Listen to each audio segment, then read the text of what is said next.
अपने YouTube channel click math online में। इस वीडियो में हम लोग क्लास 10 की एनसीईआरटी बुक का एक्सरसाइज 3.2 से क्वेश्चन 1 को करने वाले हैं।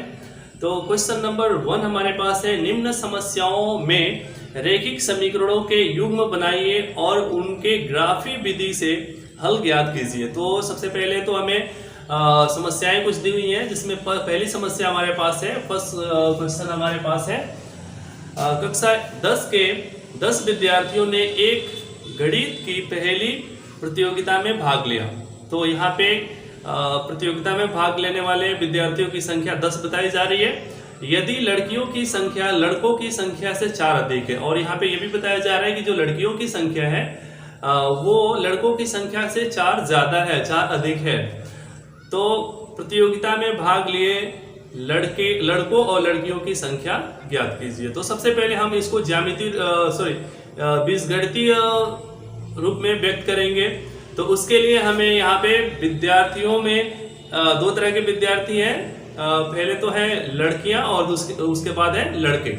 तो यहाँ लड़के और लड़कियों की दोनों की अलग अलग संख्या हमें ज्ञात करनी है। तो हम यहाँ मान लेंगे, माना लड़कियों की संख्या बराबर x और लड़कों की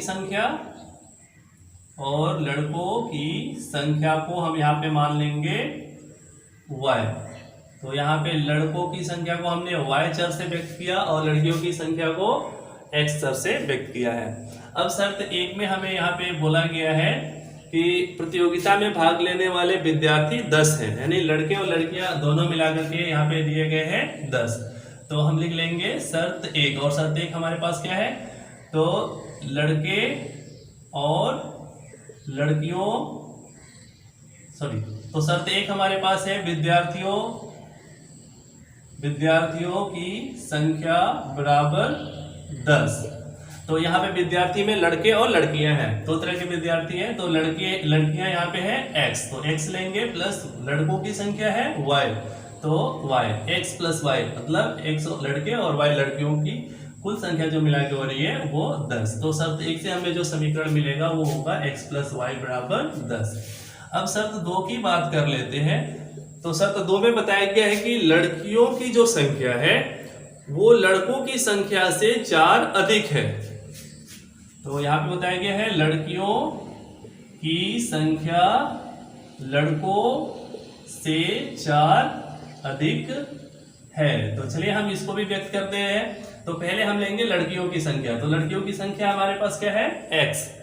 तो लड़कियों की जो संख्या है वो बराबर है लड़कों से 4 अधिक, लड़कों से 4 ज्यादा है। तो लड़कों की संख्या हम यहाँ पे लेते हैं y, अब इससे 4 अधिक है। तो लड़कियों की संख्या x बराबर है लड़कों की संख्या यानी y से 4 अधिक।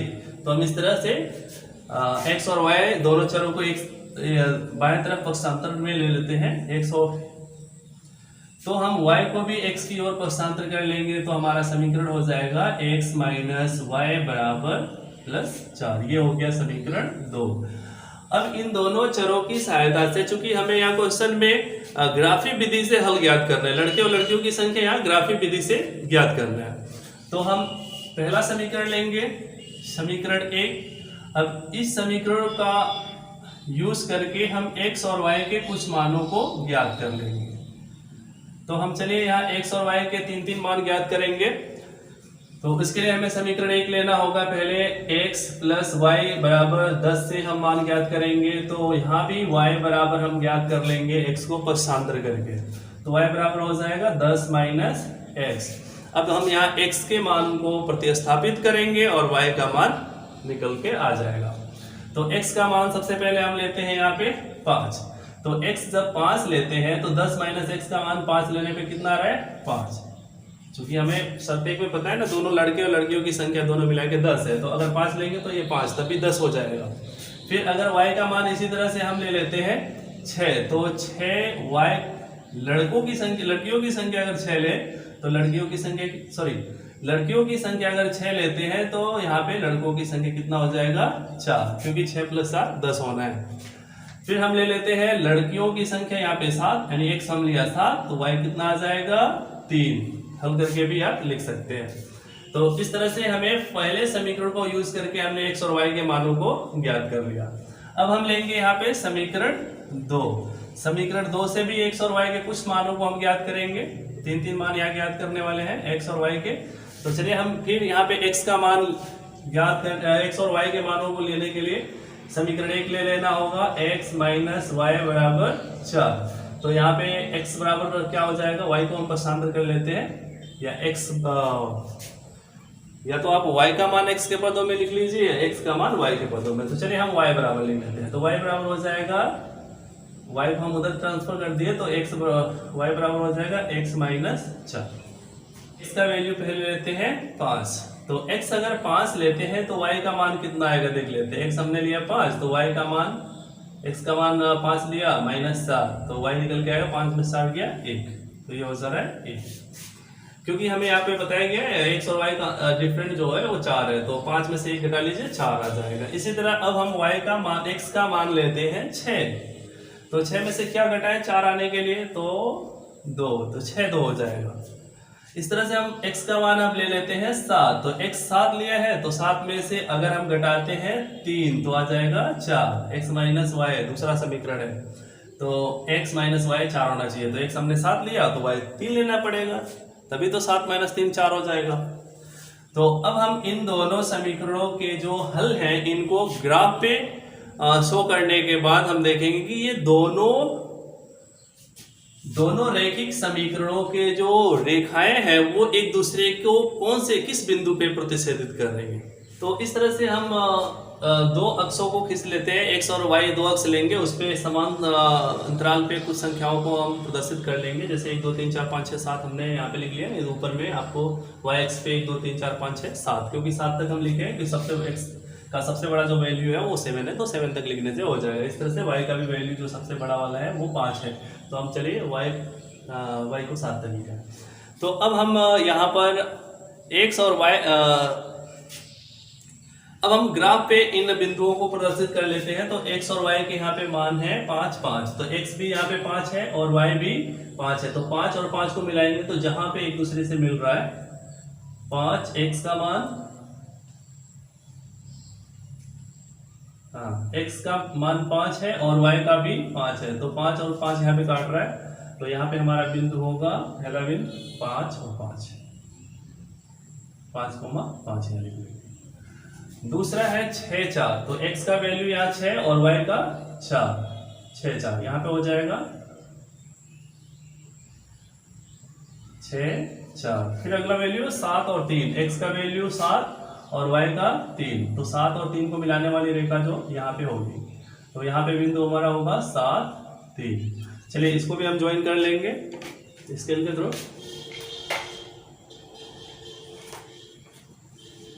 तो ये हमारा पहला जो समीकरण मिला था उसका ये संख्या रेखा हो गई। अब दूसरा जो समीकरण से मान हम ज्ञात किए हैं उसको भी हम ग्राफ पे प्रदर्शित कर लेते हैं। तो 5 1 है हमारे पास, सबसे पहले x का वैल्यू 5 और y का 1, तो 5 1 यहाँ पे होगा, x का 5 और y 1 मिला लेना है, तो यहाँ हो गया 5 1। दूसरा बिंदु हमारे पास है 6 2, x का वैल्यू 6, x 6 है, y हो गया 2, यहाँ हो गया 6 2। अब हम लेंगे 7 और 3, x का वैल्यू जो 7 और y का वैल्यू 3, तो 7 3 यहाँ पे एक बिंदु है, तो यहाँ पे हो जाएगा हमारा 7 3। अब इसको भी हम स्केल से इन तीनों बिंदुओं को अगर मिलाते हैं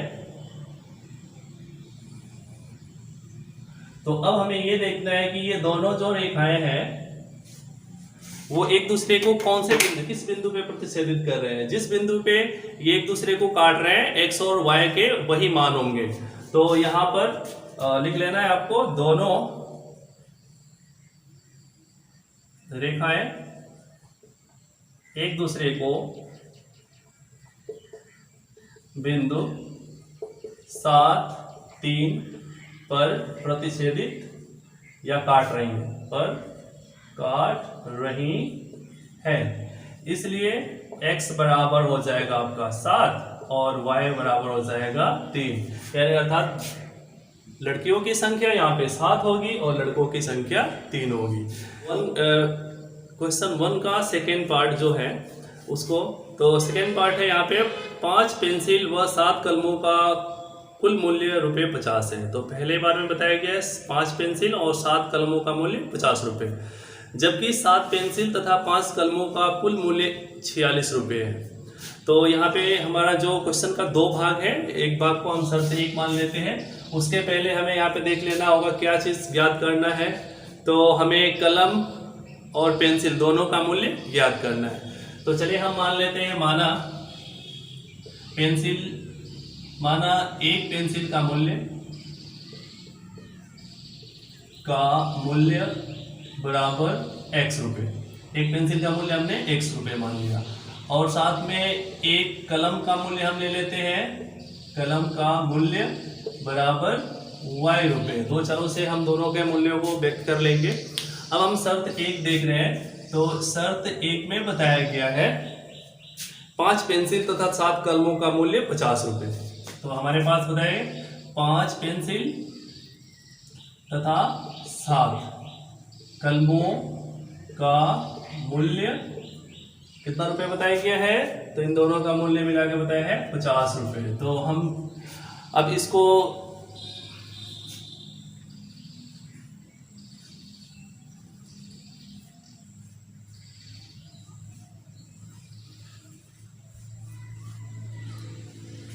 इस शर्त को अब बीजी रूप में व्यक्त कर, बीजी व्यंजकों में व्यक्त,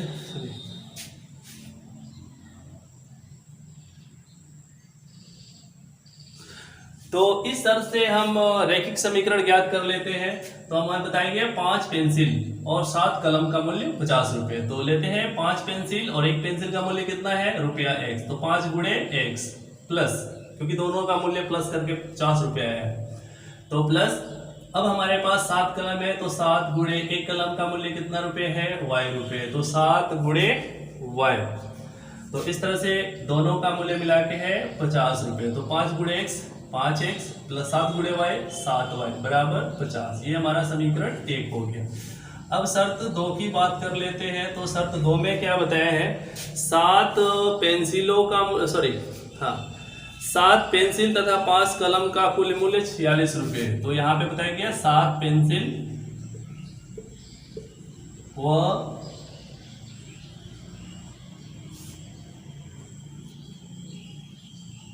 तो यहाँ पे हमें शर्त 2 दिया हुआ है, 7 पेंसिल व 5 कलमों का मूल्य कितना रुपए है, तो 46 यानी ₹46 है। तो चलिए इसको भी हम रैखिक समीकरण में व्यक्त कर लेते हैं। तो हमारे पास रैखिक समीकरण होगा 7 गुणे पेंसिल का मूल्य लेना है, 7 पेंसिल है तो 7 गुणे एक पेंसिल का मूल्य कितना रुपए है y। तो 7 गुणे x, क्योंकि एक पेंसिल का मूल्य x रुपए है, प्लस 5 कलम है तो 5 गुणे एक कलम का मूल्य y। तो 5y बराबर ये हो जाएगा 46। आगे लिखते हैं 7x plus 5 into Y 5y equal 46।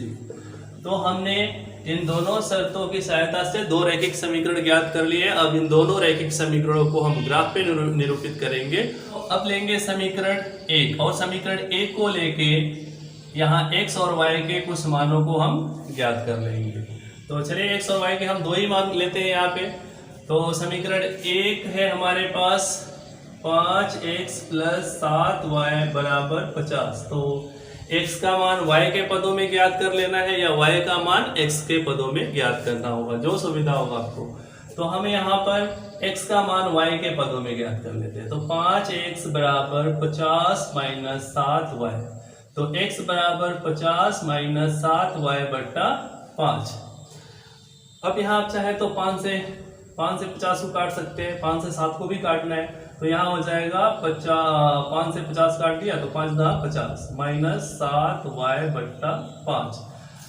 अब हम y का मान लेंगे और उससे x का मान देखते हैं क्या निकल के आ रहा है, क्योंकि x का मान y के पदों में है, x बराबर है इस तरह से।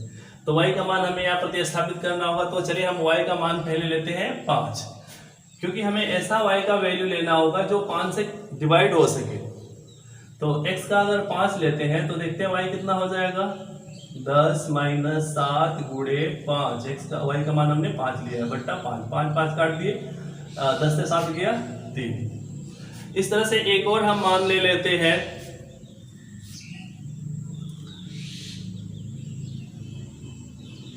अब हम x का मान लेते हैं 10, सॉरी y का मान लेते हैं 10।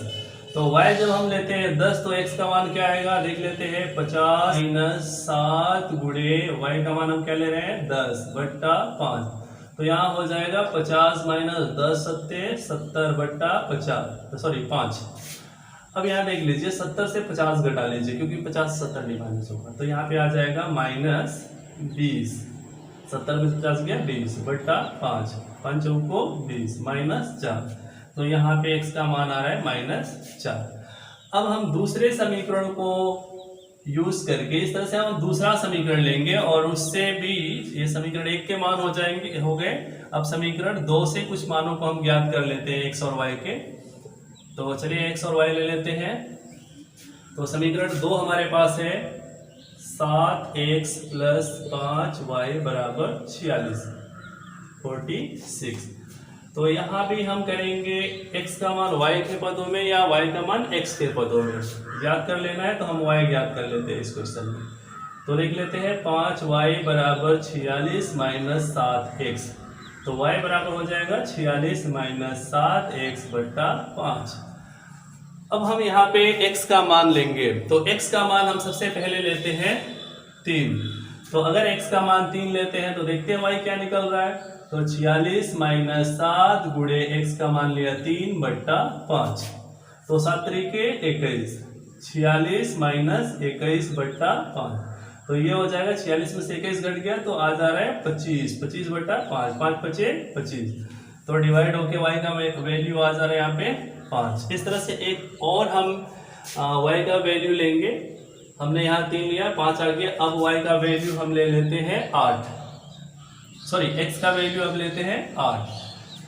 तो x का वैल्यू जब हम 8 लेंगे, क्योंकि उसके पहले वाले वैल्यू अगर हम 7 लेते हैं, 5 लेते हैं, 4 लेते हैं तो हमें पूर्ण संख्या प्राप्त नहीं होगी। इसलिए हमें थोड़ा यहाँ समझना होगा कि x के कौन से हम मान को लें जिससे कि y का मान हमें पूर्णांक में मिले।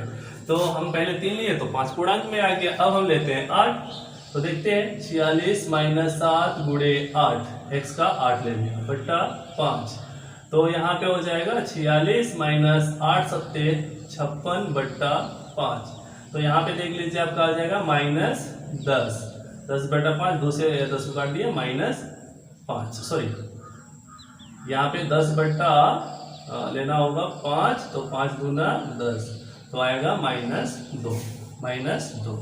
अब ग्राफ पे हम इन मानों को प्रतिस्थापित करके देखते हैं कि दोनों रेखाएं एक दूसरे को कौन से बिंदु पे प्रतिच्छेदित कर रही हैं। अब हमने ग्राफ ले लिया है और इस ग्राफ पे या इन अक्षों की सहायता से हम समीकरण 1 और 2 से प्राप्त हुए मानों को प्रदर्शित करते हैं। तो पहले समीकरण से जो मान निकला है 3 और 5, तो x का मान हमें ज्ञात हुआ है 3 और y का मान 5। तो यहाँ पे हो जाएगा 3 5, ये बिंदु हमारा हो गया 3 5। अब दूसरा बिंदु हमें दिया हुआ है -4 और 10, x का मान -4। तो x जो ऋणात्मक होगा ये साइड पे होगा, तो x -4 यहाँ पे हो गया x -4 और y जो है 10 है, तो ये हो गया 10, -4 और 10 यहाँ पे बिंदु होगा। तो इस बिंदु को हम लिख लेंगे बिंदु का निर्देशांक है -4 और 10। तो चलिए इसको भी हम ज्वाइन कर लेते हैं।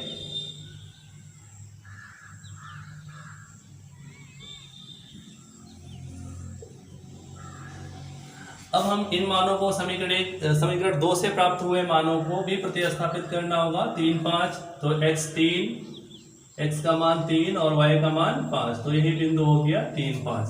दूसरा है 8 और -2, तो x का मान 8 और y का मान है -2, तो -2 8 यहाँ पे हो गया x 8 है y -2 है। तो इन दोनों बिंदुओं को भी हम मिला लेंगे। तो जब हम इन दोनों बिंदुओं को मिला रहे हैं तो देख रहे हैं कि इन दोनों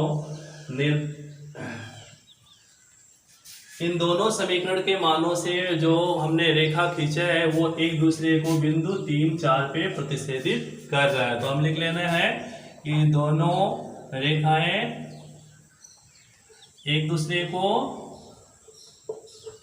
बिंदु 3, 5 पर काट रही हैं अतः इसलिए x बराबर हो जाएगा आपका 3 और y बराबर हो जाएगा 5। तो यहाँ पे एक पेंसिल का मूल्य जो होगा x वो हो जाएगा 3 रुपया और एक कलम का मूल्य y 5 रुपये। तो इस तरह से पेंसिल का मूल्य इस तरह से एक पेंसिल का मूल्य 3 रुपया हो गया और एक पेन का कलम का मूल्य 5 रुपये हो जाएगा। तो देखते हैं एक्सरसाइज 3.2 का क्वेश्चन नंबर 2, जिसमें दिया हुआ है अनुपातों A1 by A2, B1 by B2, C1 by C2 की तुलना कर ज्ञात कीजिए रेखा युग्म एक बिंदु पर प्रतिच्छेदित करती है या समांतर है अथवा संपाती है। तो यहाँ पे तीनों कंडीशन में से कोई एक ही स्थिति हो सकती है तीनों। तो पहली स्थिति को हमें समझ लेना है A1 by A2 बराबर नहीं हो रहा है B1 by B2। जब A1 by A2 बराबर नहीं हो B1 by B2 के तब हम कह सकते हैं रेखाएं एक दूसरे को प्रतिच्छेदित करेंगी, तब रेखा प्रतिच्छेदित करेंगी।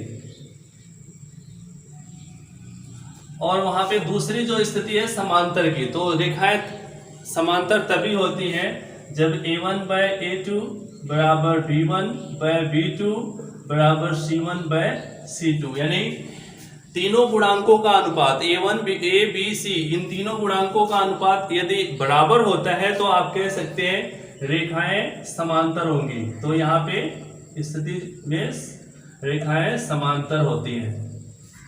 और जो तीसरी स्थिति होती है संपाती,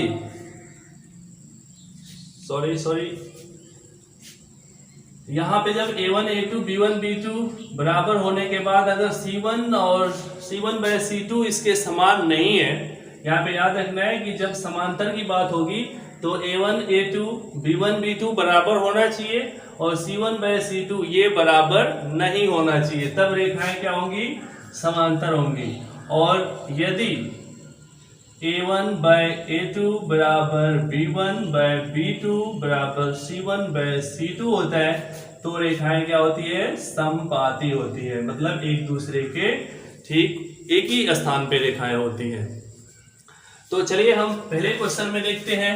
तो फर्स्ट क्वेश्चन में हमारे पास जो A1 by A2 होगा, ये क्या होगा, ये है A B C, क्रमशः याद रखना है, पहला A होता है, दूसरा B होता है और तीसरा C होता है।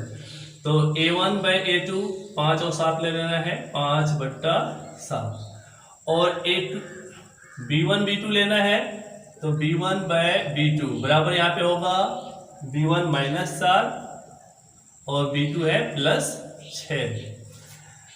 थोड़ा इसको डिवाइड करके देख लेना है, माइनस हो जाएगा 2 दूना 4 2 3 6 -2/3। इस तरह से अभी आप C1 by C2 को भी याद कर लेते हैं तो 8/-9 8/-9 ये विभाजित नहीं होगा।